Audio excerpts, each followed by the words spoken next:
Hello fellow YouTubers, Mac in VR here and welcome to my channel. Today I'm going to be reviewing Zero Caliber Reloaded for the Oculus Quest and Quest 2.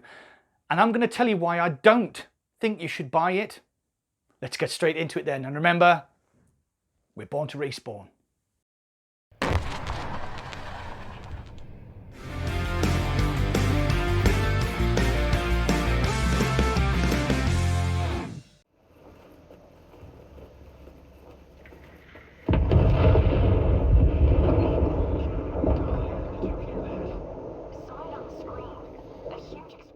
First things first, this review is a bit late because the game released late on Friday and I didn't get a chance to play it till Saturday. Now, as people will know on this channel, I like to play a game quite thoroughly before I do a review. And my initial impression of this game, I decided I needed a couple of days to play it to really make my mind up. So, with that in mind, Zero Caliber released on Quest and Quest 2, the baby brother of Zero Caliber on Steam and Oculus PC VR. Developed by Xreal Games, Zero Caliber is a tactical military shooter with a full single-player campaign that can also be played cooperatively with 3 other friends. The story is some throwaway tale about water and the end of the world as the enemies, the Tau Loki, battle a bunch of macho super soldier types over the precious resource. You won't really listen to what's going on as you charge from one area to another, mowing down enemies as you go.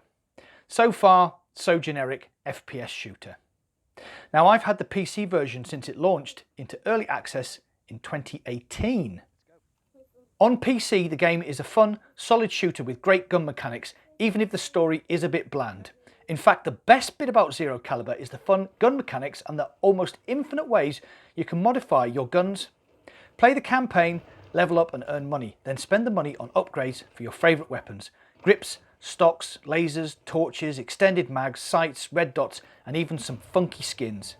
It is the best part of playing Zero Caliber and adds hours of fun if you're a bit of a gun nut like me. So, on to Zero Caliber Reloaded, a reimagining of the game for Quest and Quest 2. Just for information, this is a standalone game for the Quest and is not cross-play or cross-buy with the PC VR versions.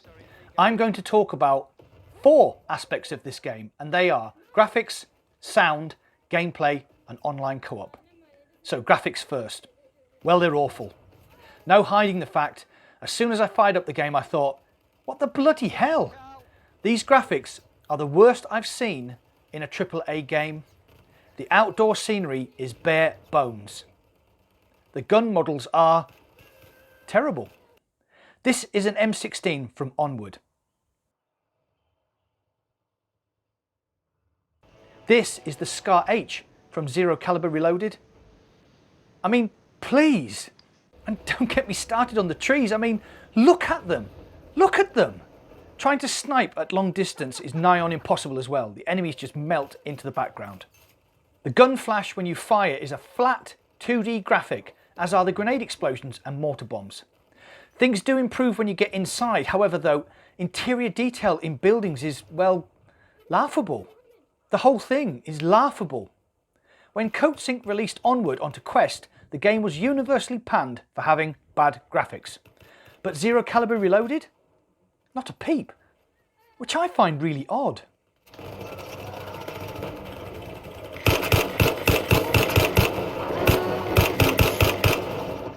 Sound. Sound overall is good. Gunshots sound okay, all the guns sound different, explosions are effective and the chatter of your teammates and the enemy is clear, though it does lack humour and takes itself far too seriously. A criticism that can also be levelled at the PC version, so we'll let that slide. Gameplay. The gameplay is a cut down version of the PC VR game. It plays similar to its PC VR counterpart, which is a good thing. However, the enemy AI is dumb, to the point that they will stand right in front of you and not shoot. And there aren't as many of them either. Sections in the PC VR game that are taxing just turn into a breeze, even on the harder difficulties. This is the PC VR gameplay of a certain section.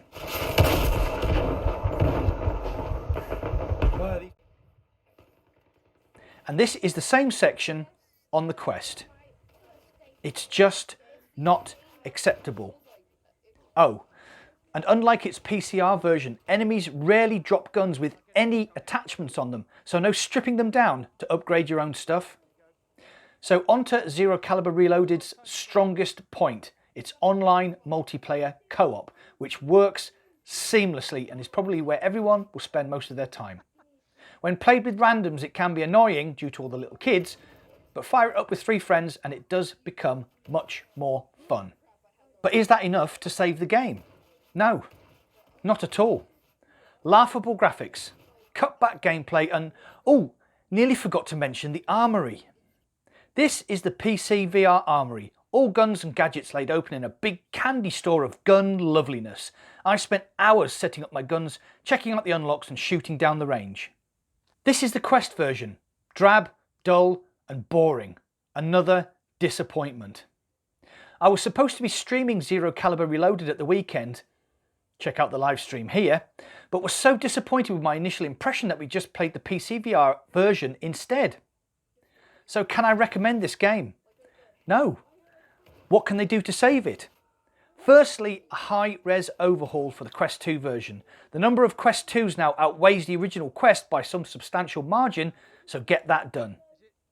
I keep going back to CodeSync and the graphics upgrade they did for Onward. Zero Caliber Reloaded needs that. Give the AI a refresh. Put more attachments on enemy guns and make the armory more like the PC VR version.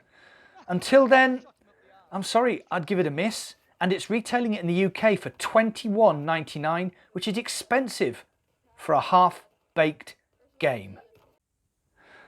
Disappointing? What's your thought on this issue? What do you think is going on? Have you played the game? Do you agree with me or do you disagree with me? You know the drill. Get involved and comment down below. Well, that's it for today. If you enjoyed this content, hit that like button. The algorithm loves the likes. And don't forget to subscribe. We also have a Discord channel, link is in the description, and it can also be found streaming on my mate Surgical Gaming's streaming channel. There's a lot going on at the moment, so thanks for watching. I'll see you on the other side.